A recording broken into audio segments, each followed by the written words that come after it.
नमस्ते प्रणाम। मैं सभी दीदी बहनी का स्वागत करते हुए अपने यूट्यूब चैनल के द्वारा अनुराग केस में बहुत बड़ा नया मोड़ आ चुका है, जिसके ऊपर हमारा गीत आ चुका है।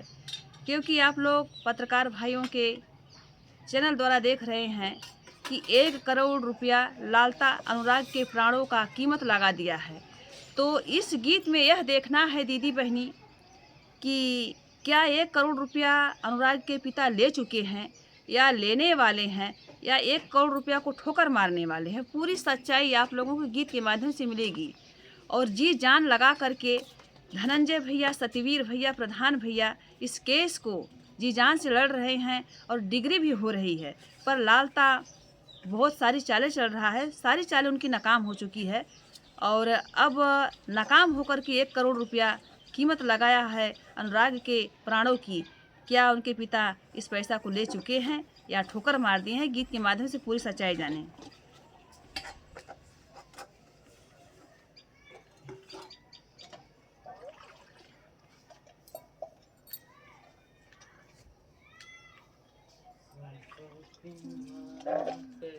एक करोड़ रुपया देबै तो है ये ललता, का तू बुझल दियनमा मोर जलाय देबा, अनुराग मोरे बचवा कहलियाय देबा। 1 करोड़ रुपया देबै तो है हम ललता।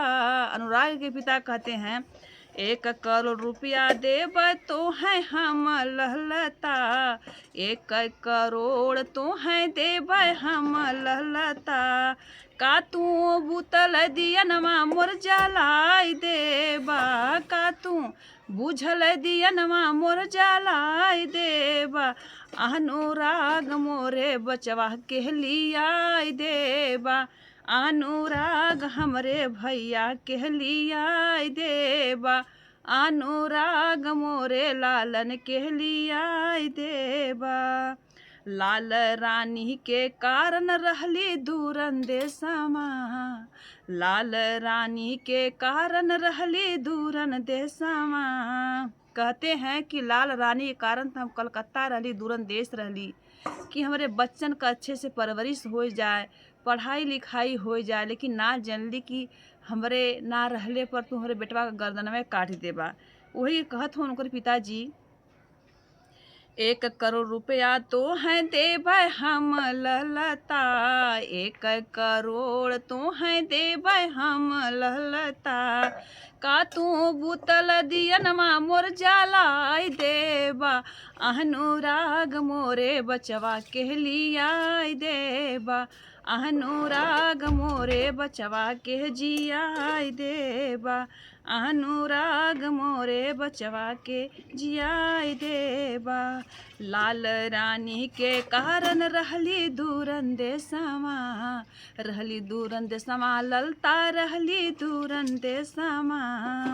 ओ नहू के मार देहला ललता लत खोरवा, ओ नहू के काट देहला ललता लत खोरवा, का तू रुपया से लाल कहलियाय देबा, का तू रुपया से लाल कहलियाय देबा, हमर बरतिया गिनिया बुताय देबा, हमर बरतिया गिनिया बुताय देबा। कहते हैं कि जौन हमारे कलेजवा में अगिया धधकत है 24 घंटा, उका हमर बुताय देबा। 1 करोड़ रुपया तुम्हें हम दे थेला, हमारे लालन के लिए देबा। आगे की लाइन क्या है दोस्तों? रोज रोज चहलत बाटा नई नई चलिया, नई नई चलिया ललता नई नई चलिया, रोज रोज चहलत बाटा नई नई चलिया, रुपया से खरीदल चाहत बाटाई है केसिया, रुपया से खरीदल चाहत बाटाई है केसिया।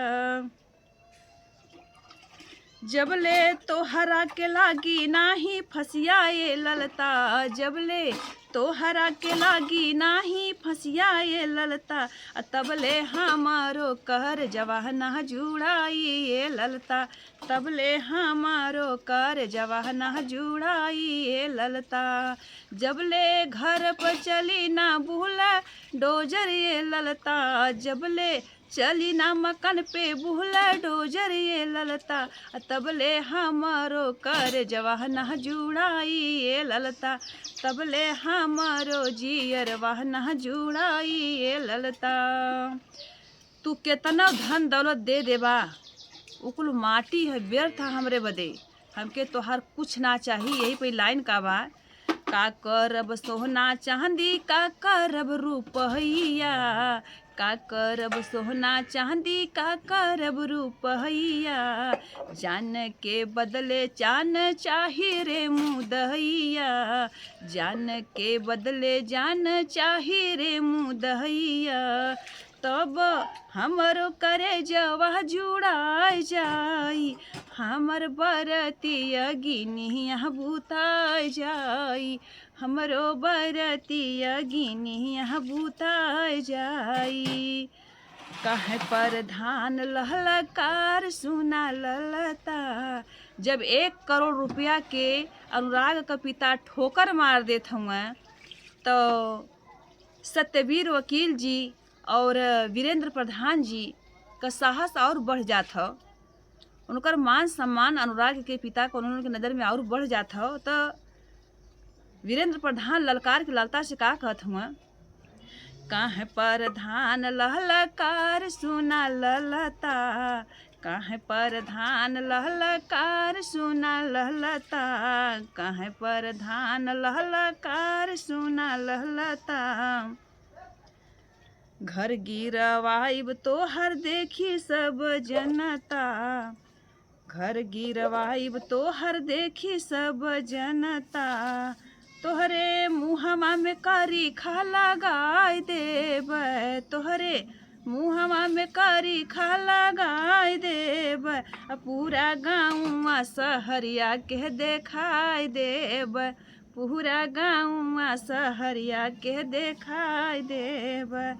कहाँ संजू यादव एक सच्ची हो बचनिया, कहाँ संजू यादव एक सच्ची हो बचनिया, पैसा से कटी नाही तोहर परेशानिया।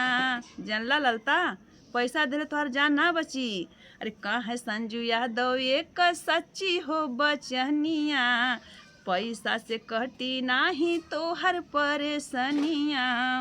अब तो फांसी का झूलनवा तू झूलाए जाइबा, अब तो फांसी का झूलनवा तू झूलाए जाइबा, आ तोहरे मुहावा में करी खा लगाए जाइबा।